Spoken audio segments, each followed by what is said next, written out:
Hello everyone, আমি ঈশা চলে এসেছি তোমাদের সাথে আজকে নতুন ভিডিও নিয়ে। বলবো না যে ব্লগ, কারণ আমরা তো শরীরটা খুব খারাপ, তো সারাদিন ঘরেই ছিলাম। এখন বাজে 1 মিনিট, এখন বাজে 9:26। জাস্ট 10 মিনিট আগে আমার বাড়ির নিচে কলিং বেল বাজলো। তো আমি গিয়ে দেখছি যে কেউ নেই। তো দেখলাম আশেপাশে তাকিয়েছে কে কে কে কে বাজালো কলিং বেলটা, বাট কেউ নেই। কিন্তু একটা জিনিস পেয়েছি, সেটা হচ্ছে একটা রোজ। এই যে রোজটা খুব সুন্দর, বাট কে দিয়ে গেছে আমি জানি না। এত মানে বেলটা বেজেছে, দেন আমি নিচে যাই, দেখছি দরজা নিচে এরকমভাবে রাখা, বাট রোজটা কে দিয়েছে সেটা সত্যিই জানি না। কোনো কিছু না, কাউকে দেখতে পেলাম।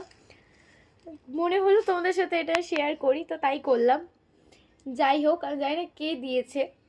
তো যেই দিয়েছে থ্যাংক ইউ। কে ছিল এটা, এরকম ভাবে গোপনে দিয়ে গেছে, তার নামও বলেনি বা কিছু। তো চলো, এটাই ছিল, এটাই শেয়ার করলাম। তো সবার সাথে দেখা হবে কোনো একটা নতুন ব্লগে। সবাইকে টাটা।